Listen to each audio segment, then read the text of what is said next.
আসন্ন কোরবানির ঈদে পশু কোরবানির পর রাতের মধ্যেই সব পশু বর্জ্য অপসারণ করতে সংশ্লিষ্টদের নির্দেশ জানিয়েছেন এলজিআরডি মন্ত্রী তাজুল ইসলাম। দুপুরে সচিবালয়ে ঈদুল আজহা উপলক্ষে পশুর হাট ও কোরবানির বর্জ্য ব্যবস্থাপনা নিয়ে সার্বিক প্রস্তুতিমূলক সভা শেষে সাংবাদিকদের কথা জানান তিনি। সড়ক মহাসড়কের পাশে কোনো কোরবানির পশুর হাট বসানো যাবে না বলেও জানান তাজুল ইসলাম। এসকে সৌরভের প্রতিবেদন। ঈদুল আজহা উপলক্ষে সচিবালয়ে পশুর হাট ব্যবস্থাপনা এবং নির্দিষ্ট স্থানে পশু কোরবানি ও পশু বর্জ্য ব্যবস্থাপনার সার্বিক প্রস্তুতি নিয়ে পর্যালোচনা সভা করেন এলজিআরডি মন্ত্রী মোহাম্মদ তাজুল ইসলাম।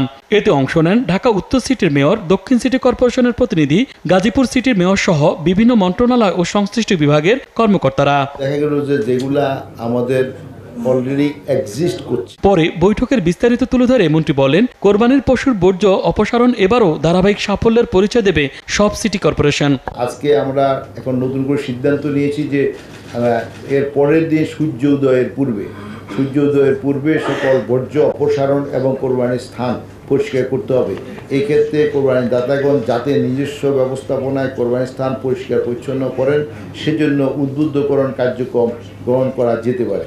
গাবতলী ব্রিজের উপরে চামড়ার বাজার স্থাপন করা যাবে না। পশুর হাট বসানো নিয়ে বিভিন্ন নির্দেশনার কথা তুলে ধরে এবার পশুর হাটে অনলাইনে হাসিল ও কেনাকাটার ব্যবস্থাও থাকবে বলে জানান তিনি। কোরবানির পশুর হাটে জাল টাকা শনাক্তকরণের মেশিন স্থাপন করতে হবে। সড়ক ও মহাসড়কের উপর বা তার পাশের কোরবানির পশুর হাট ইজারা প্রদান না করা এবং মৌসুমি ফলের বাজার সহ যে কোনো ধরনের অস্থায়ী বাজার দোকান বসানো থেকে বিরত থাকতে হবে। যেখানে স্বাভাবিক যান চলাচল বিঘ্নিত হতে পারে, সেখানে কোনো ক্রমে পশুর হাট বসানো যাবে না।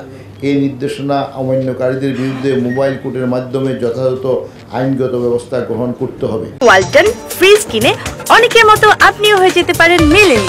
সেরা পণ্যের সেরা অফার। এ সময় ঢাকা উত্তর সিটির মেয়র জানান, আসন্ন ঈদুল আজহায় রাজধানীতে গরু ছাগল জবাই হবে প্রায় 25 লাখ। কোরবানির পশুর বর্জ্য ব্যবস্থাপনায় সরবরাহ করা হবে 10.5 লাখ পলিব্যাগ।